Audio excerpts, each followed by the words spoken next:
హల్లెలూయా హల్లెలూయా హల్లెలూయా. వాక్యంలోకి వెళ్ళబోయే ముందు ఒక చిన్న విషయం మీకు అందరికీ ఆల్రెడీ తెలిసి మీ ఇద్దరికి తెలియదు కాబట్టి మళ్ళీ చెప్తాను. ఆ విషయం ఏంటంటే ఇప్పుడు చెప్పే విషయం మీకు తప్ప ఇంకో వ్యక్తికి కానీ ఎట్టి పరిస్థితులను తెలియకూడదు. దేవుని విషయాలు కొన్ని ఉంటాయి, కొన్ని బహిరంగంగా చెప్పేవి ఉంటాయి, కొన్ని రహస్యంగా ఉంచాల్సిన ఉంటాయి. రహస్యంగా ఉంచాల్సిన విషయం రహస్యంగానే ఉంచాలి, బహిరంగం చేయాల్సిన విషయం బహిరంగం చేయాలి. బహిరంగం చేయాల్సిన విషయాలను రహస్యంగా ఉంచకూడదు, రహస్యంగా ఉంచాల్సిన విషయాల్ని బహిరంగం చేయకూడదు. అర్థంగా? అంటే అందరికీ చెప్పే విషయాలు ఉంటాయి, ఎవరికి చెప్పకూడని విషయాలు ఉంటాయి. దేవుని విషయాలు కొన్ని అందరికీ చెప్పే విషయాలు అందరికీ చెప్పాలి, ఎవరికి చెప్పకూడని విషయాలు ఎవరికి చెప్పకూడదు. అలాగే అందరికీ చెప్పాల్సిన విషయాలను ఎవరికి చెప్పకుండా ఉండకూడదు, ఎవరికి చెప్పకుండా ఉండాల్సిన విషయాలను అందరికీ చెప్పకూడదు. ఏ సేవకైనా, ఏ సంఘానికైనా, ఏ సేవకుడికైనా, ఏ విశ్వాసికైనా ఖచ్చితంగా 3 సహాయాలు ఖచ్చితంగా అవసరం. ఎన్ని సహాయాలు? 3 సహాయాలు. ఏ సేవకుడికైనా, ఏ పాస్టర్లకైనా, ఏ విశ్వాసులకైనా, ఏ సంఘానికైనా, ఏ చర్చికైనా, ఏ సేవకైనా 3 సహాయాలు ఖచ్చితంగా అవసరం. ఆల్రెడీ వీటి గురించి మీకు ముందే చెప్పిన, మీరు మర్చిపోయి ఉంటారు. ఎప్పుడు చెప్పినా? క్రిస్మస్కి రాబోయే ముందు చెప్పిన. క్రిస్మస్కి రాబోయే ముందు చెప్పిన. మర్చిపోయింటే మళ్ళీ వినండి. మీకైనా అంటే విశ్వాసులు మీకైనా, సేవకుల మాకైనా, సంఘానికైనా, సేవకైనా, చర్చికైనా 3 రకాల సహాయాలు ఖచ్చితంగా అవసరం. ఆ 3 రకాల సహాయాలు లేకపోతే ఏ సంఘము నిలబడదు, ఏ సేవ నిలబడదు, ఏ సేవకురాలు నిలబడదు, ఏ విశ్వాసులు కూడా నిలబడరు. ఆ 3 మొట్టమొదటి సహాయం ఏంటంటే ఆత్మీయ సహాయం. ఏంటి? ఆత్మీయ సహాయం అవసరం. ఆత్మీయ సహాయం అంటే ప్రార్థన. ఏంటి? ప్రార్థనా సహాయం. ఏంటి? ప్రార్థనా సహాయం మొట్టమొదటిది. అంటే ఏదైనా ఒక విషయం గురించి చెప్తే అది విశ్వాసికైనా కావచ్చు, సేవకులకు సంబంధించిన విషయమైనా కావచ్చు, సేవకురాలకు సంబంధించిన విషయమైనా కావచ్చు, సంఘానికి లేదా చర్చికి సంబంధించిన విషయం కావచ్చు, లేదంటే దేవుని కార్యక్రమాలైనా సేవకు సంబంధించిన విషయమే కావచ్చు. ఏది చెప్పినా సరే ఫస్ట్గా ఏం చేయాలా? ప్రార్థన చేయాలి. ఎవరు? సేవకుడు మాత్రమే. ఎవరు? ప్రతి ఒక్కరూ, పిల్లల కొద్ది నుంచి వృద్ధుల వరకు అందరూ ప్రార్థనా సహాయాన్ని ఇవ్వాలి. అంటే ఆ అంశం గురించి దానికోసం ప్రార్థన చేయాలి. వాళ్ళు చేస్తారులే, సేవకులు చేసుకుంటారు, పాటలు చేసుకుంటారు, మాకేమిలే అని అనుకోకూడదు. ఆ విషయం సేవకుడిదైనా, సేవకురాలదైనా, విశ్వాసులదైనా, సంఘానిదైనా, సేవదైనా, దేనైనా సరే ప్రతి ఒక్కరూ ప్రార్థన చేయాలి. మొట్టమొదటిది ఆత్మీయ సహాయం. ముందరరా వెనక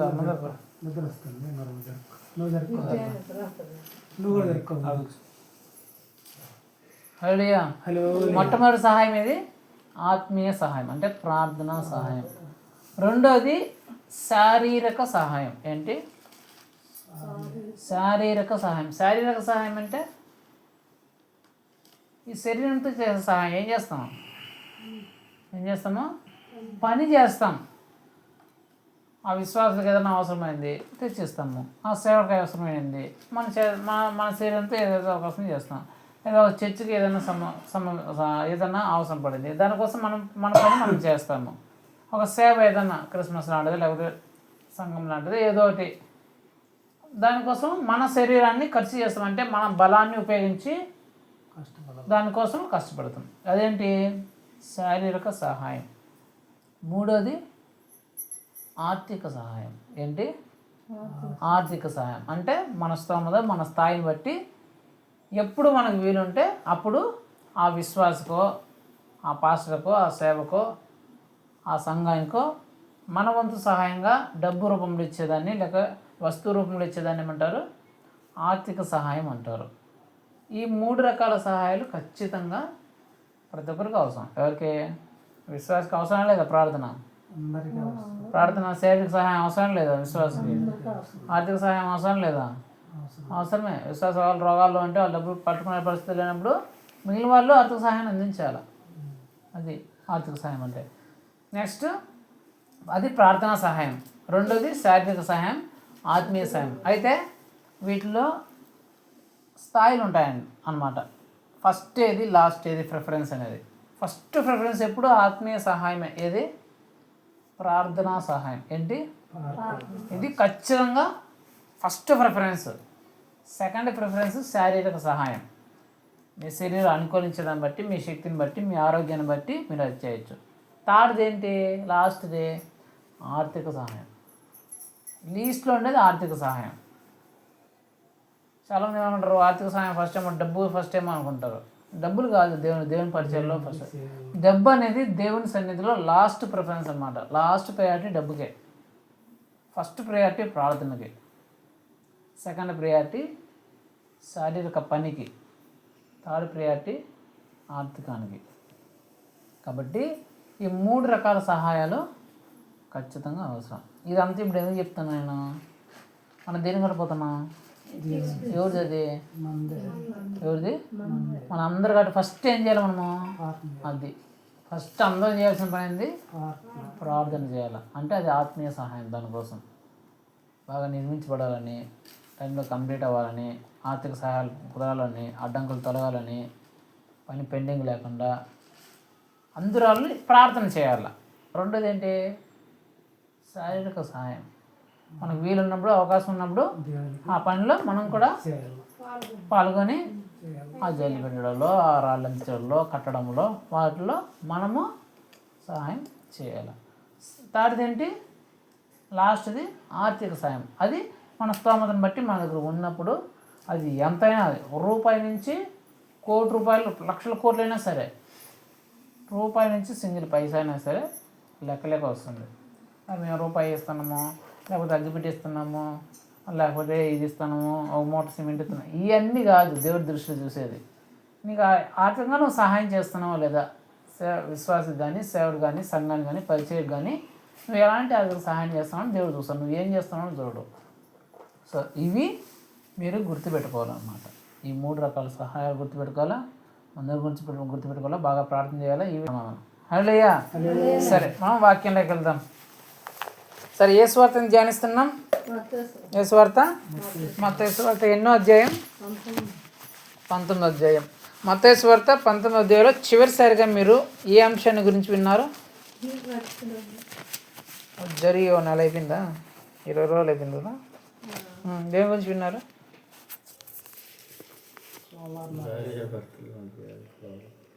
భార్యాభర్తల గురించి విన్నారు. ఇంకా దేని గురించి విన్నారు? చివరిసారిగా మీరు అందరు విన్న అంశము, మామూలు తప్ప విన్న అంశం ఏంటంటే, అలాంటి గొప్ప నపుంసకత్వ లక్షణం నీలో ఉందా? నపుంసకులు అంటే ఎవరు?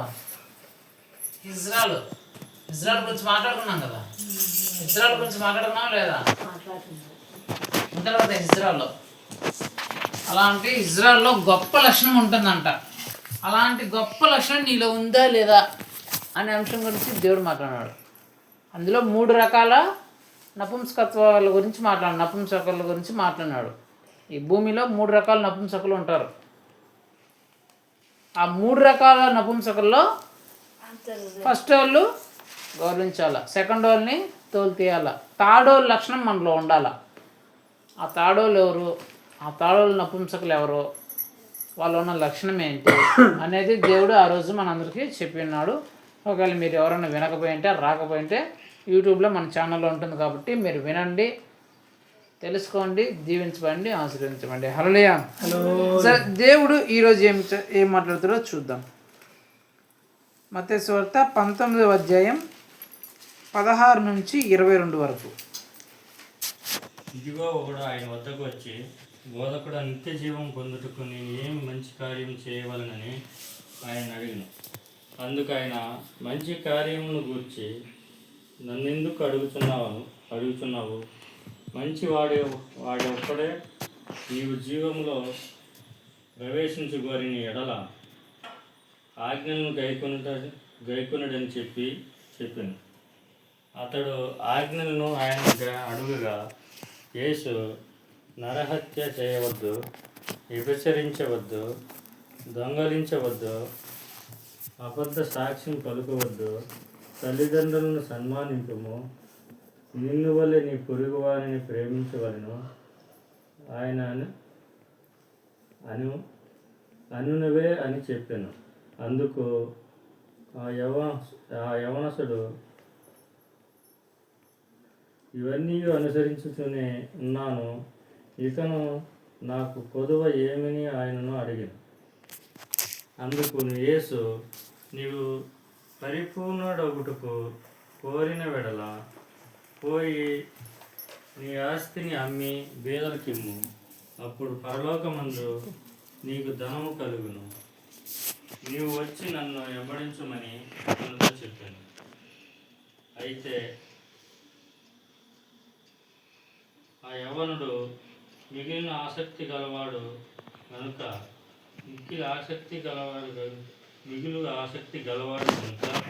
ఆ మాట విని వ్యసనపరచు వెళ్ళిపోయాను. దేవుడి వాక్యం ద్వారా మనందరితో మాట్లాడను గాక. ఆమేన్. ఇక్కడ జరిగిన సందర్భం ఏంటంటే ఒక యవ్వనస్తుడు, ఒక యవ్వనస్తుడు అంటే నాలాంటి ఒక వ్యక్తి. అతను బాగా ఆస్తిపరుడు. ఎవరో ధనవంతుడు, బాగా డబ్బులు ఉన్న వ్యక్తి. ఆ డబ్బులున్న వ్యక్తి యేసు ప్రభు వాళ్ళ ఊరికి వచ్చింటే ఆయన దగ్గర పోయి ఒక కోరిక అడిగాడు. ఏంటంటే కోరిక. ఒక యవనస్తుడు మామూలుగా ఏం కోరుకుంటాడు? బాగా డబ్బులు ఉండే వ్యక్తి ఏం కోరికలు కోరుకుంటాడు? ఒక యవ్వనస్తుడు స్కూల్కో కాలేజ్కో కాలేజీకి పోతున్నాడు అనుకున్నాను, అలాంటి జాబ్ చేస్తున్నాడు అనుకున్నాను, అప్పుడే జాబ్ ఇస్తున్నాను అనుకున్నాను. అలాంటి యవ్వనస్తుడికి ఉండే కోరికలు ఏంటి? ఏమంటాయి? పెళ్ళి ఒకటి, ఇంకా మంచి అమ్మాయి మంచి అబ్బాయి ఉండాలని కోరుకుంటుంది. ఇంకా యవ్వనస్తుడికి ఏమేమి కోరికలు ఉంటాయి? అంటే బంగళా కట్టుకోవాలా, బాగుండాలా, ఇంకా బాగా చదువుకోవాలా, కార్లో తిరగాల, బైక్లో తిరగాల, ప్రపంచాలు చూడాలా, ఫ్లైట్లు ఎక్కాలా. ఇంకా యవనస్తులు ఉండే కోరికలు అంతా ఉంటాయి కాదు. ఐశ్వర్యాన్ని పెళ్లి చేసుకోవాలా, హీరోని పెళ్లి చేసుకోవాలా, హీరోయిన్ పెళ్లి చేసుకోవాలా, కార్లు కొనుక్కోవాలా, బైకులు మంచి ఎఫ్జెడ్ బైకులు ఉంటాయి కదా. ఈ యవనస్తుడు బాగా డబ్బులు ఉన్న వ్యక్తి. ఇతను కూడా యేసు ప్రభు దగ్గర కావాలంటే పోయి కోరుకోవచ్చాలంటే కోరికలు. కానీ ఇతను కోరుకుంటున్న కోరిక ఏంటో తెలుసా? ప్రభువా, జీవంలో ప్రవేశించాలంటే నేనేం చేయాలా? నాకు జీవంలో ప్రవేశించాలని కోరుకుంది. అలా ప్రవేశించాలంటే నేనేం చేయాలా? నిత్య జీవం అంటే ఏది? స్వర్గం. ఏంది అతని కోరిక? ఏంటి ఆ యవనస్తుల కోరిక? కార్లో తిరగాలను, బైకుల్లో తిరగాలను, మంచి అమ్మాయిని పెళ్లి చేసుకోవాలను, మంచి అబ్బాయిని పెళ్లి చేసుకోవాలను, లేకపోతే కోట్లు డబ్బులు సంపాదించుకోవాలను, ఆస్తులు సంపాదించుకోవాలను, టూర్లు పోవాలను, సినిమాలు పోవాలను, షికార్లు పోవాలను, మంచి మంచి కొత్త కొత్త ఫోన్లు కొనుక్కోవాలను. ఇలాంటి కోరిక కదంట అతని కోరిక. ఏంటి ఆ యవనస్తుడి కోరిక? నేను చచ్చిపోతే స్వర్గంలోకి పోవాలా. ఆ స్వర్గంలోకి పోవాలంటే నేను ఏం చేయాలా అని యేసుప్రభు దగ్గరికి వచ్చి అడిగాడు. యేసుప్రభు దగ్గరకు వచ్చి అడగగానే యేసుప్రభు చెప్తున్న మాట ఏంటంటే, నీవు స్వర్గంలోకి పోవాలంటే, నిత్య జీవంలోకి ప్రవేశించాలంటే ఆజ్ఞలు పాటించాలా, దేవుని ఆజ్ఞలు పాటించాలా అని చెప్పాడంట. వెంటనే అతడు, ప్రభువా ఆజ్ఞలు అంటే ఏవి ప్రభువా అని అడిగాడంట. ఆజ్ఞలు అంటే ఏముంది నాన్న? నరహత్య చేయకూడదు, వ్యభిచరించకూడదు, అబద్ధాలు చెప్పకూడదు, మోసాలు చేయకూడదు, దొంగతనాలు చేయకూడదు, మీ తల్లిదండ్రులను గౌరవించాలా, వారికి లోబడాలా అని చెప్పాడంట. చెప్తే ఆ ఏమన్నాడంట? ప్రభువా, నేను చిన్నప్పటి నుంచి ఇవన్నీ చేస్తున్నాను ప్రభా, ఒక్క అబద్ధం కూడా ఇంతవరకు నేను అల్లా, ఒక వ్యభిచార పని, కామ ప్రాణం నా దగ్గర లేదు, మోసం నేను ఎప్పుడు చేయను, నా తల్లిదండ్రులు బాగా గౌరవిస్తాను, మీరు చెప్పిన పనులన్నీ నేను చేస్తానే, మళ్ళీ నాకు కొద్దివేం ప్రభువా అని అడిగాడంట. యేసు ప్రభు అని చూసి, వీడు ధనవంతుడు, ఆయన దేవుడు కదా, సమస్తం తెలిసినాడు కదా. అప్పుడు ఆయన చేశాడంటే, అయితే నీకు ఒకటి కొదువుగా ఉంది, అది చేస్తే నువ్వు స్వర్గంలోకి ప్రవేశిస్తావు అన్నాడంట. చెప్పు ప్రభు, ఇన్ని ఆజ్ఞలు అన్నీ చేసినాడే ఈ ఒక్కటి చేయాలన్నా చెప్పు, నేను స్వర్గంలో పోవడం ఇంపార్టెంట్, నువ్వు చెప్పు నేను చేస్తాను అన్నాడంట. అప్పుడు వెంటనే యేసు ప్రభు అన్నంట, నువ్వు బాగా ధనవంతుడు అంటూ నాకు కనిపిస్తున్నావే అన్నాడు. అవును ప్రభు, నాకు చాలా ధనం ఉంది, మంచి కోటీశ్వరుని, నేను బాగా ఆస్తిపడిన అంటే యేసుప్రభు వెంటనే నీ ఆస్తిని అంతా బీదలకు ఇచ్చేయి, అమ్మే బీదలకు ఇచ్చే ఫ్రీగా అంతా బీదలు మంచేసి నువ్వు వచ్చి నన్ను వెంబడించు అన్నాడు అంట. నీ ఆస్తి అంతా బీదలకు ఇచ్చేసి నువ్వు వచ్చి నన్ను వెంబడించు, అప్పుడు నువ్వు పరలోక రాజ్యంలో ప్రవేశిస్తావు అని చెప్పగానే ఇతను యవ్వనస్తుడు, ఆ ధనవంతుడైన యవ్వనస్తుడు, ఎక్కువ ఆస్తి గలవాడు కనుక ఆ మాట విని, అంటే నా డబ్బులంతా, నేను కష్టపడి సంపాదించుకున్న డబ్బులంతా బీదలకు ఫ్రీగా ఇచ్చేయాలా, నేను ఇవ్వలేను అని దుఃఖపడి అక్కడి నుంచి వెళ్ళిపోయాడంట. అది అక్కడ జరిగిన సందర్భం. ఇందులో నుంచి దేవుడు ఈరోజు మనందరితో మాట్లాడుకుంటున్న మాట ఏంటంటే, మనం నిత్య జీవితంలోకి ప్రవేశించాలంటే దేవుని ఆజ్ఞలు పాటిస్తే మాత్రం సరిపోదు, ఇంకొకటి చేయాలి. నిత్య జీవంలోనికి అంటే స్వర్గంలోనికి ప్రవేశించాలంటే దేవుని ఆజ్ఞలు పాటించినంత మాత్రాన స్వర్గంలోకి వెళ్ళిపోలేవు, వాటితో పాటు ఇంకొకటి చేయాలా అని దేవుడు చెప్తున్నాడు అక్కడ. నిత్య జీవం అంటే ఫస్ట్ అది చెప్పండి. నిత్య జీవం అంటే ఒకటి స్వర్గం, ఇంకోటి ఈ భూలోకం మీద. ఈ భూలోకం మీద నువ్వు జీవం కలిగి ఉండడం అంటే ఏంటి?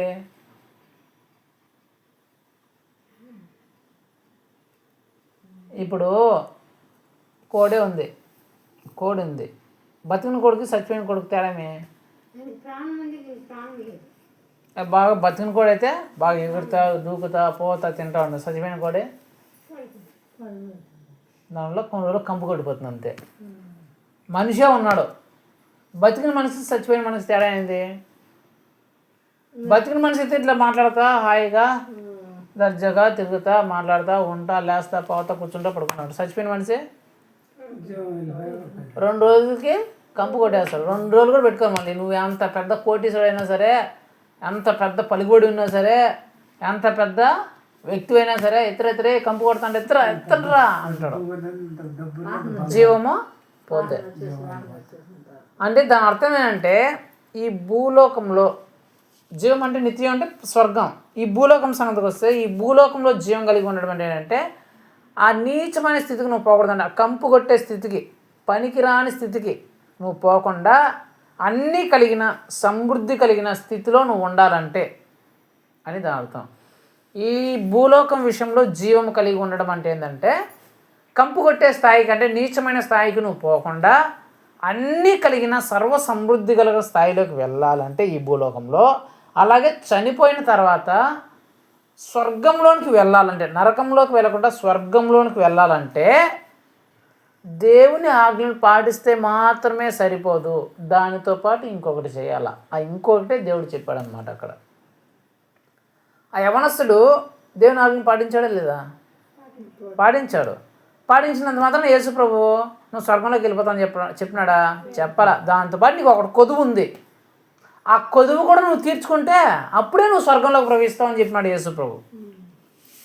మనం దేవుని ఆజ్ఞలను పాటించినంత మాత్రం నేను వ్యభిచారం చేయట్లేదు, నేను దొంగతనం చేయట్లేదు, నేను పాపం చేయట్లేదు, నేను అబద్ధాలు చెప్పట్లేదు, నేను ప్రార్థన చేసుకుంటున్నా, నేను వాక్యం చదువుకుంటున్నా, నేను బైబిల్ చదువుకుంటున్నా, నేను వాక్యం వింటున్నా, ఆదివారం చర్చికి వెళ్తున్నా, నేను స్వర్గానికి వెళ్ళిపోతా, నేను బాప్టిజం కూడా తీసుకున్నా, ప్రతి నెల బల్ల తీసుకుంటున్నా, కాబట్టి నేను స్వర్గానికి వెళ్ళిపోతా అంటే అది నీ భ్రమ మాత్రమే. అంతా సండే స్కూల్ తెలివి. అది నేను స్వర్గంలోనికి లేకపోతే ఈ భూమి మీద నేను సమృద్ధిలోనికి నడిపించదు. నిన్ను కంపు కొట్టే స్థాయి, నిన్ను నీ జీవితాన్ని కంపు కొట్టే స్థాయి నుంచి కాపాడలేదు అది. చనిపోయిన తర్వాత స్వర్గంలోనికి నిన్ను ప్రవేశపెట్టలేదు అది. దేవుని ఆజ్ఞలను పాటించడంతో పాటు ఖచ్చితంగా నువ్వు ఇంకొకటి చెయ్యాల. అవి ఇంకోటి నువ్వు చేస్తున్నావు లేదా అనేది చాలా చాలా ఇంపార్టెంట్. దేవుని ఆజ్ఞలు అందరూ పాటిస్తారు, కానీ ఇప్పుడు ఏదైతే చెప్పబోతున్నానో అది చాలామంది చేయరు. చాలా అంటే చాలామంది చేయరు. 100 మంది క్రైస్తవులు ఉంటే 90 మంది చేయరు, దాన్ని 10 మందే చేస్తారు. మళ్ళీ మీరు ఆ 10 మందిలో ఉన్నారా లేకపోతే చేయని ఆ 90 మందిలో ఉన్నారా అనేది మిమ్మల్ని మీరు పరీక్షించుకోవాల్సిన సమయం ఈ సమయం. ఆ ఒక్కటి ఏంటి? దేవుని ఆజ్ఞలు పాటిస్తూ అది చేయాలా, పాటించకుండా కాదు, అది ఇది ఉండాల. ఇది చేస్తూ దేవుని ఆజ్ఞలు పాటించకపోయినా నీకు ఇక్కడ జీవం ఉండదు, అంటే సర్వ సమృద్ధి ఉండదు, కంపు కొట్టే స్థితి ఉంటుంది, పరలోకంలో నీకు స్థానం ఉండదు. ఒకవేళ నువ్వు దేవుని ఆజ్ఞలను పాటించకుండా ఈ ఒక్కటి చేసినా కూడా నీకు ఇక్కడ జీవం ఉండదు, అక్కడ పరలోకం ఉండదు. అంటే రెండు ఉండాల్సిందే ఖచ్చితంగా. ఆ రెండిట్లో అంటే మొట్టమొదటి మీకు తెలిసేంటి, ఏది దేవుని ఆజ్ఞలను ఖచ్చితంగా పాటించాలి. అర్థమైందా? నీకు ఈ భూలోకం మీద సర్వ సమృద్ధి కలిగి ఉండాలంటే ఈ భూలోకాన్ని విడిచిపెట్టిన తర్వాత నువ్వు స్వర్గంలోనికి ప్రవేశించాలంటే దేవుని ఆజ్ఞలను ఖచ్చితంగా పాటించి తీరాలా. దేవుడు ఏవైతే ఆజ్ఞలు చెప్పాడో, యేసు ప్రభువు మనకి ఏదైతే నేర్పిస్తున్నాడో, ప్రతిరోజు ప్రతి కుటుంబ ప్రార్థనలో ప్రతి ఆదివారంన లేదంటే కూటముల్లో సభల్లో దేవుడు సేవకుల ద్వారా విశ్వాసుల ద్వారా ఏదైతే మనకు ఆజ్ఞలను బుద్ధి గల మాటల్ని జ్ఞానం గల మాటలు చెప్తున్నా వాటి ప్రకారం జీవించాలి. వాటిని ఆజ్ఞలు అంటారు. ఆ దేవుని ఆజ్ఞలను ఖచ్చితంగా మనము పాటించాలా. వీటితో పాటు చేయాల్సింది ఏంటంటే, ఆ యవనస్తుడు వచ్చాడు, వచ్చి ప్రభువా నేను ఆజ్ఞలన్నీ పాటిస్తున్నాను కదా, ఇక నాకు కొదువేమి అంటే యేసు ప్రభు అతను చెప్తున్నాడు, నీకు ఒకటి కొదువు ఉంది. అదేంటంటే నీ దగ్గర ఆస్తి ఎక్కువగా ఉంది, దాన్ని విడిచిపెట్టి నువ్వు నన్ను వెంబడిస్తే అప్పుడు నువ్వు జీవనంలో ప్రవేశిస్తావు. దేవుని ఆజ్ఞలను పాటించడంతో పాటు నువ్వు చేయాల్సిన మరొక ముఖ్యమైనది ఏంటంటే విడిచిపెట్టాలి. చెప్పండి ఏంటి? రెండోది విడిచిపెట్టడం. అందరూ దేవుని ఆజ్ఞలను పాటిస్తారు, కొంతమంది మాత్రమే విడిచిపెడతారు. నువ్వు దేవుని ఆజ్ఞలు స్వర్గంలో ఈ భూలోకం మీద నువ్వు సర్వ సమృద్ధి గల స్థాయిలో నువ్వు ఉండాలంటే, కంపు కొట్టే స్థాయిలోకి నీ జీవితం ఉండకూడదంటే, ఈ భూలోకాన్ని విడిచిపెట్టిన తర్వాత నువ్వు స్వర్గంలోనికి ప్రవేశించాలంటే దేవుని ఆజ్ఞలను పాటించడంతో పాటు వాడిని వదిలి, దేవుని ఆజ్ఞలను పాటించడంతో పాటు విడిచిపెట్టాల. వేటిని? దేవుణ్ణి. వేటిని విడిచిపెట్టాలా? ఏవైతే దేవునికి అసహ్యమైనవి అని చెప్తాడో దేవుడు, దేవుడు ఇష్టం లేదు నాకు ఇవి అని వేటినైతే చెప్తాడో, దేవుడు ఇది చెయ్యొద్దండి, వీటి జోలికి పోవద్దండి అని వేటినైతే చెప్తాడో వాటిని. రెండోది, ఏదైతే నువ్వు దేవుని కంటే ఎక్కువ అని వాటికి ఎక్కువ ప్రిఫరెన్స్ ఇస్తావో వాటిని విడిచిపెట్టేయాలి. అర్థమైందా? మొట్టమొదటి ఏంది? దేవునికి ఏదైతే నచ్చదో, దేవునికి ఏదైతే అసహ్యమో, దేవుడు ఏదైతే వద్దంటాడో వాటిని విడిచిపెట్టేయాలి. అది ఏదైనా కావచ్చు. ఏవో చెప్పండి కొన్ని. దేవుడికి అసహ్యమైనటివి, దేవుడికి ఇష్టం లేనటివి, దేవుడు వద్దనేటివి ఏవి చెప్పండి? ఏవి? మందు, బీడీలు, వక్కాకు, సిగరెట్లు, సినిమాలు, షికార్లు, బూతులు, అల్లరి చెల్ల చేష్టలు, పోకిరి మాస్లు, సినిమాలు, సీరియళ్ళు, పనికిమాలిన షోలు, పనికిమాలిన ఫ్రెండ్షిప్లు, పనికిమాలిన ప్రేమ వ్యవహారాలు, వ్యభిచార క్రియలు, ఇవన్నీ దేవునికి ఇష్టమైనటియా? అసహ్యమైనటి. వీటిని ఏం చేయాలా? విడిచిపెట్టేయాల. దేవునికి ఇష్టం లేనివి. ఇంకోటి, దేవుని కంటే కొన్ని వాటికి ఎక్కువ ప్రిఫరెన్స్ ఇస్తూ ఉంటారు కొంతమంది. తమ పిల్లలకో, లేకపోతే బంధువుల పెళ్ళిళ్ళకో, ఫంక్షన్లకో, బర్త్డే ఫంక్షన్లకో ఎప్పుడెప్పుడు ఇస్తారు ఎక్కువ ప్రిఫరెన్సు? ఎప్పుడు ఇస్తారంటే ప్రార్థన కంటే, ప్రార్థనా సమయము ఆ పార్టీ ఏదైనా వచ్చినప్పుడు ప్రార్థన పక్కన పెట్టేసి దానికి వెళ్ళిపోతారు. ఆదివారం సంఘము, ఆదివారం చర్చి, ఇంకోటి ఏదైనా కార్యక్రమం వచ్చినప్పుడు చర్చిని వదిలేసి దానికి వెళ్ళిపోతారు. ఇట్లా దేవుని కంటే, దేవునికి సంబంధించిన దానికంటే వేరే వాటికి ఎప్పుడైతే ఎక్కువ నువ్వు ప్రాధాన్యత ఇస్తావో అలాంటి వాటిని నువ్వు విడిచిపెట్టేయాలి. అంటే నీ ప్రాధాన్యత, మొదటి ప్రాధాన్యత ఎవరికి ఇవ్వాలా? దేవునికి ఇవ్వాలా. విడిచిపెట్టేయాలి వాటిని. దేవుని కంటే ఎక్కువ ప్రాధాన్యత వాటికి ఇవ్వకూడదు. దేవుని తర్వాత ప్రాధాన్యత ఉండాలి. ఫస్ట్ దేవుడా లేకపోతే అయ్యా అంటే దేవుడనే ఉండాలి. అబ్రహాం, ఇస్సాకు గురించి తెలుసు కదా? తెలుసా తెలీదా? అబ్రహాం ఎవరు? తండ్రి. ఇస్సాకు ఎవరు? కొడుకు. ఎప్పుడు పుట్టినాడు? 100 సంవత్సరాల్లో పుట్టినాడు. 100 సంవత్సరాల్లో పుడితే అబ్రహాంని పిలిచి ఇన్ని నా కోసం వదిలేస్తారంటే వదిలేదని సిద్ధపడిపోయినాడు. సిద్ధపడినాడు లేదా? వీళ్ళు నా కోసం వదిలేస్తారని అంటే వదిలేయడానికి సిద్ధపడి ఉన్నాడు. అంతెందుకు తల్లిదండ్రులు విడిచిపెట్టి వచ్చేయన్నాడు అబ్రహాం. నీకోసం తల్లిదండ్రులను, విగ్రహారాధనలు, ఆచారాలు, సాంప్రదాయం అన్నీ వదిలేశాను ప్రభా. వదిలేచ్చారంటే వదిలేసాడు మొత్తానికి. ఒకటి అక్కడ ఇస్సాకు ప్రపంచంలో ఉన్న అన్ని వాటికంటే ఎక్కువగా ఇస్సాకుని ప్రేమించాడంట అబ్రహాము. యేసు ప్రభు టెస్ట్ చేయాలని చూశాడు. అబ్రహాము ఇస్సాకును నాకంటే ఎక్కువగా ప్రేమిస్తాడు లేదని టెస్ట్ చేయడానికి ఆయన చంపేరా బలి ఇచ్చారంటే ఏం చేసినాడు అబ్రహాము? ఇచ్చేయడానికి తీసుకెళ్ళిపోయాడు. అంటే దేవుని కంటే ఇస్సాకు ఎక్కువ ప్రిఫరెన్స్ ఇవ్వాల. 100 సంవత్సరాల తర్వాత బిడ్డ పుట్టినా సరే, ఇంకో బిడ్డ పుడతాడన్న నమ్మకం లేకపోయినా సరే, వీడు చంపేస్తే ఇంకో బిడ్డ ఉంటాడని లేకపోయినా సరే, నాకు ఫస్ట్ ఏది ఇంపార్టెంట్ అన్నాడు? దేవుడే నాకు ఇంపార్టెంట్ అన్నాడు. వదిలేయాలంటే అది నాకు ఇష్టమైందా, నేను ఎప్పటి నుంచో పెట్టుకునిందా, నాకు కావాల్సిందా, నేను కోరుకునిందా అని ఆలోచించలా. దేవుడికి నచ్చలేదా, దేవుడు వద్దన్నాడు, వదిలేస్తా అని డిసైడ్ అయిపోయాను అన్నమాట. అంటే నువ్వు దేవుని ఆజ్ఞలను పాటించడంతో పాటు నీ జీవితంలో దేవునికి ఇష్టమైనవి ఏవైతే ఉన్నాయో, ఏవైతే నువ్వు వదలకుండా అట్లే పెట్టుకున్నావో వాటిని ఏం చేయాలా? విడిచిపెట్టేయాలి. ఈ భూమి మీద నువ్వు సర్వసమృద్ధిగా ఉండాలి అంటే అన్ని విషయాలు, అన్ని చోట్ల, అన్ని పరిస్థితుల్లో నువ్వు సర్వసమృద్ధి కలిగి ఉండాలంటే, నీకు ఏ కొదువు లేకుండా ఉండాలంటే దేవుడు ఏదైతే విడిచిపెట్టబడినాడో దాన్ని విడిచిపెట్టేయాలంతే. మరలా దాని జోలికి పోకూడదు. అది ఏదైనా సరే, అది మందు కావచ్చు, బీడీ సిగరెట్ ఒక్కాకు కావచ్చు, ఆంసులు పానపరాకులు కావచ్చు, సినిమాలు కావచ్చు, బూతులు కావచ్చు, అల్లరితొక్కులు ఆటపాటలు కావచ్చు, ప్రేమ వ్యవహారాలు కావచ్చు, చెడు స్నేహాలు కావచ్చు, చెడు బంధాలు కావచ్చు, మరి ఏమైనా కావచ్చు. దేవునికి ఇష్టం లేనిదా, అది నీకు తెలియబడిందా, ఇది దేవునికి ఇష్టం లేని పని కార్యం అని తెలియబడిందా, అది నీలో ఉంటే వదిలేయాలండి. రెండోదిగా దేవుని కంటే నువ్వు దేనికి ఎక్కువ ప్రిఫరెన్స్ ఇవ్వకూడదు. అలాంటి ఇచ్చే వాటిని నువ్వు పక్కన పెట్టేయాలా, విడిచిపెట్టేయాలా. అర్థమవుతుందంటే ఆదివారమే ఎవరు మీ బంధువులు ఫంక్షన్ చేస్తాండ్రు, మేము పండగ చేస్తాం రాండి, డిన్నర్ పెడతాను అని అన్నారు. ఆదివారం ఏంది? దేవుని సన్నిధి. ప్రతి ఆదివారం ఏం పోతానులే దేవుని సన్నిధి, ఈసారి డిన్నర్ పోదాం అని పోయినాం అనుకో, నీకు ఇక్కడ జీవంలే, ఆడ జీవంలే. ఎందుకంటే నువ్వు దేవుని కంటే ఎవరికి ఎక్కువ ప్రిఫరెన్స్ ఇచ్చినావు? ఆ చికెన్కి, ఆ చికెన్ పకోడీకి, ఆ పిలిచిన బంధువులకి ఇచ్చినావు. నువ్వు విడిచిపెట్టడం అంటే ఎలా చెప్పాలా?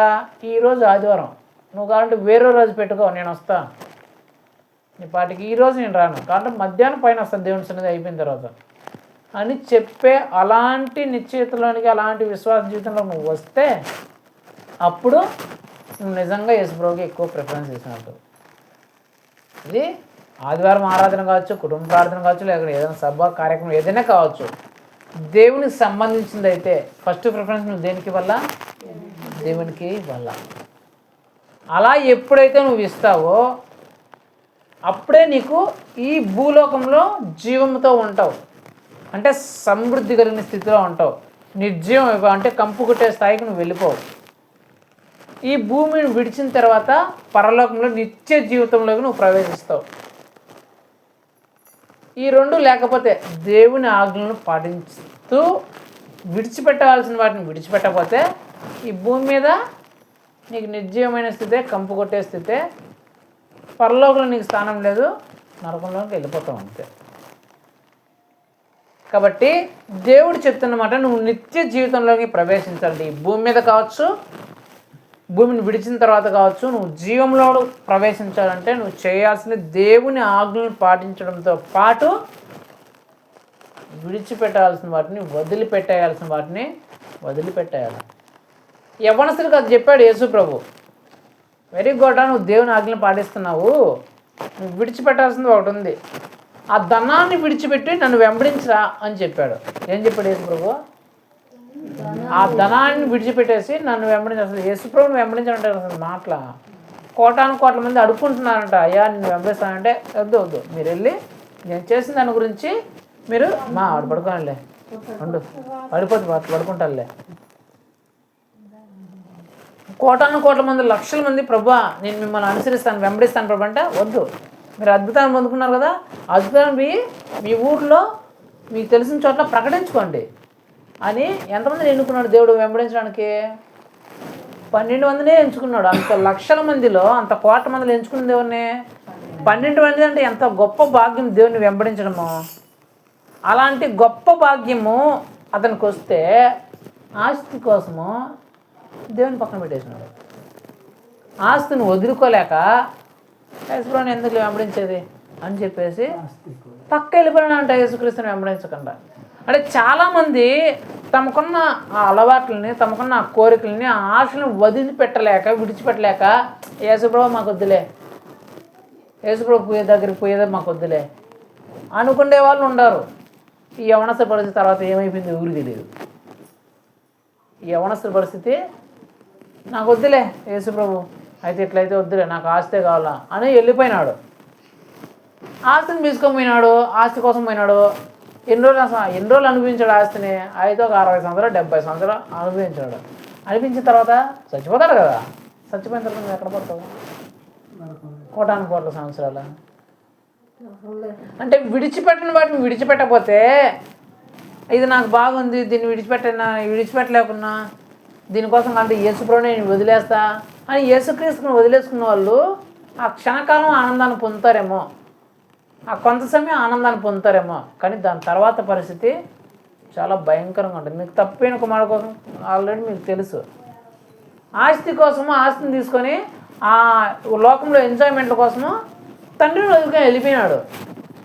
తండ్రి దగ్గర ఉండే ఆ గొప్ప భాగ్యాన్ని పక్కన పెట్టేసి నాకు ఆస్తి కావాలా, ఆస్తితో నేను ఎంజాయ్ చేయాలా, అమ్మాయిలతో ఎంజాయ్ చేయాలా, అబ్బాయిలతో ఎంజాయ్ చేయాలా, తాగాల తిరగల, అబ్బా లోకంలో ఎంత బాగా ఎంజాయ్ చేస్తున్నాను, నాకు కూడా ఆ ఎంజాయ్మెంట్ కావాలని చెప్పేసి యేసుక్రీస్తు దగ్గర ఉండకుండా వెళ్ళిపోయినాడు. తండ్రి దగ్గర ఉండకుండా వెళ్ళిపోయినాడు. ఏమైనాడు?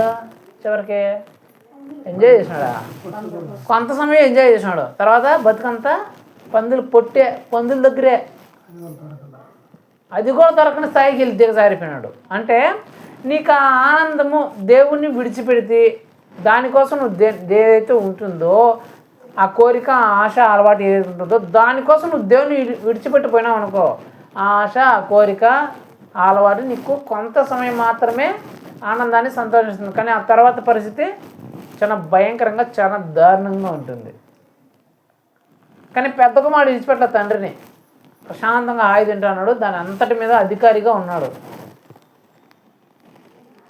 అలాగా మనం దేవుని ఆజ్ఞలను పాటిస్తూనే వేటినైతే విడిచిపెట్టాలో వాటిని పూర్తిగా విడిచిపెట్టాలో. దేవుని కంటే దేనికి మనము ఎక్కువ ఇంపార్టెన్స్ ఎప్పటికీ ఇవ్వకూడదు. మనకు అది ప్రకటించబడిందా? ఈరోజు ప్రార్థన ఉంది, ఈరోజు చర్చ్ ఉంది, లేకపోతే ఈరోజు సభ ఉంది, ఈరోజు ఏదో ప్రార్థన మీటింగ్ ఉంది అని నీకు ప్రకటించబడింది. ప్రకటింపబడిన తర్వాత నువ్వు అక్కడ ఉండాలి. ఆ తర్వాత నీకు ఎలాంటి ముఖ్యమైన వాడు వచ్చినా దీనికంటే ముఖ్యంగా నువ్వు ఎంచుకోకూడదు. ఎంచుకుంటే భయంకరమైన నష్టాల్లో నువ్వు పడతావు, భయంకరమైన సమస్యలు నువ్వు పడతావు, భయంకరమైన ఆరోగ్య పరిస్థితులు నువ్వు పడతావు, భయంకరమైన పరిస్థితులు నువ్వు ఎదుర్కోవాల్సి వస్తుంది. కాబట్టి దేవుడు చెప్తున్నాడు ఈ రాత్రికాల సమయంలో మనందరితో, మిమ్మల్ని అందరినీ అడుగుతున్నాడు, మీరు దేవుని ఆజ్ఞలను పాటిస్తున్నారు, ప్రార్థన చేస్తున్నారు, వాక్యం చదువుతున్నారు, కుటుంబ ప్రార్థనలకు వస్తున్నారు, వాక్యాన్ని వింటున్నారు, ఆదివారం చర్చికి వెళ్తున్నారు, కానికేస్తున్నారు, అన్నీ ఓకే. మీరు దేవుని ఆజ్ఞ ఖచ్చితంగా ఎలాగైతే పాటించమని చెప్పినాడు అట్లా పాటిస్తున్నారు. మీరు బూతులు మాట్లాడట్లా, మీరు అబద్ధాలు చెప్పట్లే, మీరు మోసాలు చేయట్లే, మీరు దొంగతనాలు చేయట్లా, మీరు వ్యభిచారం చేయట్లేవు. మరి అక్కడ దేవుడు ఏవైతే ఆజ్ఞలు చెప్పాడో తల్లిదండ్రులకు లోబడుతున్నారు, గౌరవిస్తున్నారు, పెద్దలు గౌరవిస్తున్నారు, అన్నీ చేస్తున్నారు, మంచిదే. అంటే దేవుడు అడుగుతున్నా, మీరు విడిచిపెట్టాల్సిన వాటిని విడిచిపెట్టున్నారా? అదే దేవుడు అడుగుతుంది. మీరు వేటినైతే విడిచిపెట్టాలో, దేవునికి అసహ్యం లేనివి మీలో కొన్ని ఉన్నాయి. అవి అలవాటే కావచ్చు, కోరికే కావచ్చు, ఆశే కావచ్చు, ఆవేశమే కావచ్చు, భావాలే కావచ్చు, మరి ఏమైనా కావచ్చు, క్రియలే కావచ్చు, చేసే పనులే కావచ్చు, మాట్లాడే వాటే కావచ్చు, ఏమైనా కావచ్చు, విడిచిపెట్టాల్సినవి మీలో ఉన్నాయి. దేవునికి ఇష్టం లేనివి అవి మీరు వాటిని విడిచిపెట్టి ఉన్నారా? ఒకటోది. రెండోది, దేవుని కంటే మీరు ఎక్కువగా ఎంచుతున్నవి మీలో కొన్ని ఉన్నాయి, వాటిని మీరు పక్కన పెట్టినారా అనేది దేవుని అడుగుతున్నాడు. ఈరోజు దాన్ని మనం వ్యక్తిగతంగా ఆలోచించుకోవాలి. ఎవరికెవరు నాలో దేవునికి అసహ్యమయ్యి విడిచిపెట్టాల్సినవి నాలో ఏమున్నాయి? ఏ అలవాటు ఉంది, ఏ కోరిక ఉంది, ఏ ఆశ ఉంది, ఏ ఆవేశం ఉంది, ఏ పద్ధతి ఉంది, ఏ పని ఉంది, అది దేవుడికి అసహ్యమని తెలిసిన, దేవునికి ఇష్టం లేదని తెలిసిన, దేవుడు ఒప్పుకోడని తెలిసిన, దేవుడు వ్యతిరేకిస్తాడని తెలిసిన దాన్ని విడిచిపెట్టకుండా నేను అలాగనే ఇంకా కొనసాగిస్తున్నానా అని ఆలోచించుకుని అలాంటివి ఏమైనా ఉంటే విడిచిపెట్టాడు. రెండోది, దేవుని కంటే ఎక్కువ ఇంపార్టెన్స్ నేను దేనికైనా ఇస్తున్నానా అని చూసుకొని దాన్ని కూడా విడిచిపెట్టా. అప్పుడు విడిచిపెడితే నువ్వు ఈ లోకంలో జీవం కలిగి ఉంటావు, పరలోకంలో కూడా నిత్య జీవంలోనికి ప్రవేశిస్తావు. ఈ యవ్వనస్తుడు ప్రవేశించలేకపోవడం కారణం ఏంటంటే దేవుని ఆజ్ఞను పాటిస్తున్నాడు కానీ విడిచిపెట్టాల్సిన వాటిని విడిచిపెట్టలే. కొర్నేలు దగ్గరికి వెళ్ళినాడు, కొర్నేలు దగ్గర కూడా సేమ్ వెళ్ళేది. కొర్నేలు కూడా అదే క్వశ్చన్ అడిగినాడు, ప్రభువా నేను జీవంలోకి ప్రవేశించాలంటే ఏం చేయాలని పాస్టర్ గారిని పేతురు గారు అడిగితే పేతురు గారు ఒకే మాట చెప్పినాడు, నువ్వేం చేయాలంటే నీకు ధనం ఉంది. అతను కూడా సేమ్ బాగా దాన ధర్మాలు చేస్తాడు, భయభక్తులు కలిగి ఉన్నాడు, బాగా ధనవంతుడే, ఐశ్వర్యవంతుడే, బాగా ధనం ఉంది. పాస్టర్ గారిని అడిగాడు, అయ్యా నేను జీవంలోనికి ప్రవేశించాలనుకుంటున్నా, అంటే రక్షణ పొందాలనుకుంటున్నా, రక్షణ పొందాలనుకున్నాక నేను ఏం చేయాలంటే ఒకటే ఒక మాట, నువ్వు బాప్టిజం తీసుకో, నువ్వు బాప్టిజం తీసుకొని సహవాసంలో కలిసి ఉండు అంటే వెంటనే అతడు నో చెప్పలేదంట. అది నేనేంది బాప్టిజం తీసుకునేది, వేరే మార్గం చెప్పండి, నేను ధనవంతుని చెప్పలా. ఏదైతే అతను చేయమని దేవుడు చెప్పాడో దాన్ని ఖచ్చితంగా చేశాడు. అతనికి ఏమొచ్చింది? రక్షణ వచ్చింది. అతనికే కాదు, అతని ఇంటి వారందరికీ రక్షణ వచ్చిందంట. అక్కడ రాయబడిన మాట అంటే కోరిక అతనిదైతే దేవుడు ఏదైతే చేయమని చెప్పాడో అది చేసినప్పుడు అతనికి మేలు కలిగింది, అతనితో పాటు అతని కుటుంబం మొత్తానికి మేలు కలిగింది. ఈ యవ్వనస్తుల విషయంలో ఆజ్ఞ అన్నీ పాటించాడు కానీ విడిచిపెట్టలా. ఫలితంగా ఏమైంది? ఇతనికి ఆ ఆజ్ఞలు పాటించడం వల్ల వ్యర్థమైపోయింది, ఇతనికి ఆ జీవంలో ప్రవేశించలేకపోయాడు. కాబట్టి ఈ లోకంలో నువ్వు జీవంతో ఉండాలి అంటే, పరలోక రాజ్యంలో నువ్వు ప్రవేశించాలి అంటే, ఆ నిత్య జీవంలో నువ్వు ప్రవేశించాలంటే దేవుని ఆజ్ఞలను పాటిస్తూ విడిచిపెట్టాల్సిన వాటిని వదిలేయాలా. అది అలవాటైనా, కోరికైనా, ఆశ అయినా, బంధమైనా, మరి ఏదైనా కావచ్చు. దేవుడు వేటినైతే విడిచిపెట్టమంటాడో వాటిని విడిచిపెట్టి తీరాలి. కాబట్టి ఈ రాత్రికాల సమయంలో మనమందరం మన హృదయాన్ని, మన మనసును పరీక్షించుకొని అసలు మనం దేవుని ఆజ్ఞలను పాటిస్తున్నామా? నెంబర్ 1 క్వశ్చన్, నేను నిజంగానే దేవుని ఆజ్ఞలను పాటిస్తున్నానా అని ప్రశ్నించుకోవాలి. నువ్వు దేవుని ఆజ్ఞలను పాటించకపోతే, ప్రభువా నీ ఆజ్ఞలన్నీ నేను పాటించేలాగా నాకు సహాయం దయచేయండి, ఏ ఆజ్ఞలో నేను తప్పిపోతున్నానో ఆ ఆజ్ఞలు ఇకపై నుంచి నేను తప్పిపోకుండా అనుసరిస్తాను, ఆజ్ఞలు నిలిచి ఉంటానని ఈరోజు తీర్మానం చేసుకోవాలి. నెంబర్ 1 ఆజ్ఞలు పాటిస్తుంటే, రెండోది వీటినైతే విడిచిపెట్టేయాలని దేవుడు చెప్తున్నాడు, వాటిని విడిచిపెట్టే మనసును ఆ నిర్ణయంలోనికి రావాలి. కాబట్టి ప్రభా నీ ఆజ్ఞలను పాటిస్తూ వీటినైతే విడిచిపెట్టాలో వాటిని విడిచిపెట్టడానికి నాకు సహాయం తెచ్చమని చెప్పేసి ప్రార్థన చేసుకుందాం. అలాగా నిర్ణయించుకొని దేవుని ఆజ్ఞలను పాటిస్తూ విడిచిపెట్టేస్తూ ఈ లోకంలో జీవముతో ఈ లోకాన్ని విడిచిపెట్టిన తర్వాత నిత్య జీవంలోనికి మనం ప్రవేశించాలని చెప్పేసి ప్రార్థన చేసుకుందాం. కళ్ళు మూసుకొని ప్రార్థన చేసుకుందాం. మహోన్నతుడా, సర్వోన్నతుడా, సర్వశక్తుల దేవా, యేసయ్యా నీ బలమైన, శ్రేష్టమైన, పరిశుద్ధమైన నామం బట్టి నీకు స్తోత్రం చెల్లిస్తున్నాను ప్రభా. ఇదిగో నా తండ్రి ప్రభా, ఈ రాత్రికాల సమయంలో ప్రభా నా ద్వారా మా అందరితో మీరు మాట్లాడిన ప్రతి ఒక్క మాటను బట్టి నీకు స్తోత్రం చెల్లిస్తున్నాను ప్రభా. ఇదిగో నాయన, నిత్య జీవంలోనికి ప్రవేశించాలంటే మేము ఏం చేయాలో ఈ రాత్రికాల సమయంలో ప్రభా మీరు మాకు తెలియజేసిన విధానాన్ని బట్టి మీకు స్తోత్రం చెల్లిస్తున్నాను ప్రభా.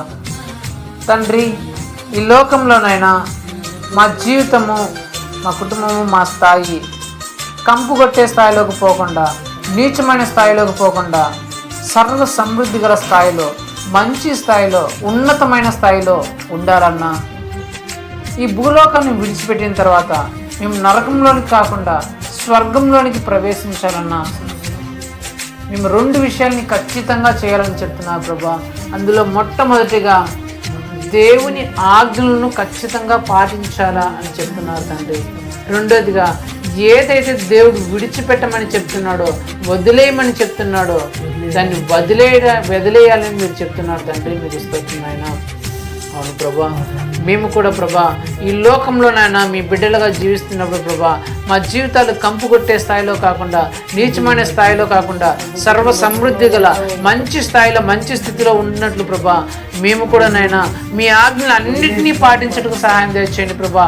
ఏవైతే ప్రభా మీరు మాకు ఆజ్ఞాపిస్తున్నారో సేవకుల ద్వారానైనా, సభల ద్వారా, సువార్తల ద్వారా, వాక్యం ద్వారా, ఇదిగోనైనా మీరు వేటినైతే మీ ఆజ్ఞలు మాకు తెలియజేస్తున్నారు ఆ ఆజ్ఞల ప్రకారం మేము జీవించుటకు మాకు సహాయం చేయండి తండ్రి.